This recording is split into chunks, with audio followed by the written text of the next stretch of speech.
എല്ലാം ചേർന്ന് ആവശ്യമായ ക്രമീകരണങ്ങൾ ഉറപ്പാക്കാൻ എല്ലാ തരത്തിലുള്ള മുന്നൊരുക്കങ്ങൾ നടത്തിയിരുന്നു. അതുകൊണ്ട് തന്നെ ഇതുവരെയുള്ള സന്ദർഭങ്ങളിൽ മറ്റൊരു രൂപത്തിലുള്ള പരാധീനതയോ വിഷമോ ബുദ്ധിമുട്ടോ ഒന്നും ഉണ്ടാവാതെ വളരെ സുഗമമായ തീർത്ഥാടനമാണ് ഈ കഴിഞ്ഞ 4 ദിവസങ്ങളിലായി നടന്നു വരുന്നത് എന്നത് എടുത്തു സൂചിപ്പിക്കേണ്ട കാര്യമാണ്.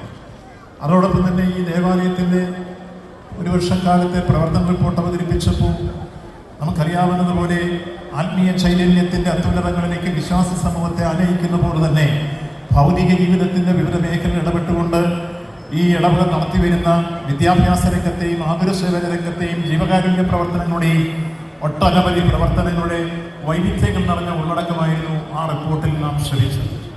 അപ്പോൾ ഈ ദേവാലയം യഥാർത്ഥത്തിൽ ആത്മീയ ചിന്തകളിൽ മാത്രമല്ല, ഭൗതിക ജീവിതവുമായി ബന്ധപ്പെടുന്ന വിവിധ രംഗത്ത് ഇടപെട്ടുകൊണ്ട് മനുഷ്യ സ്നേഹത്തിന് വേണ്ടി യാചിക്കുന്ന സന്ദർഭങ്ങളിൽ സഹായഹസ്തവുമായി ഓടിയെത്തുന്ന ഒരു വിശ്വമാനവയുടെ സന്ദേശം ഉയർത്താൻ ദേവാലയം മുന്നോട്ട് വരുന്നു എന്നാണ് ആ റിപ്പോർട്ട് പ്രതിപാദിക്കുന്നത്.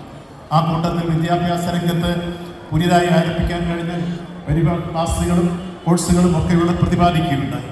ആ കൂട്ടത്തിൽ തന്നെ ITIക്ക് പുതിയ കോഴ്സ് ആരംഭിക്കണമെന്ന ആവശ്യം എൻ്റെ മുന്നിൽ ഉന്നയിച്ചിരുന്നു. ഞാനത് കൃത്യമായി ഇടപെട്ട് ഈ സംസ്ഥാനത്ത് ആദ്യമായി പ്രൈവറ്റ് ITIകൾക്ക് പുതിയ കോഴ്സുകൾ അനുവദിച്ചു കൊടുത്തിട്ടുണ്ട് എന്ന യാഥാർത്ഥ്യം കൂടി ഈ സന്ദർഭത്തിൽ ഇടവകയെ അറിയിക്കുകയാണ്.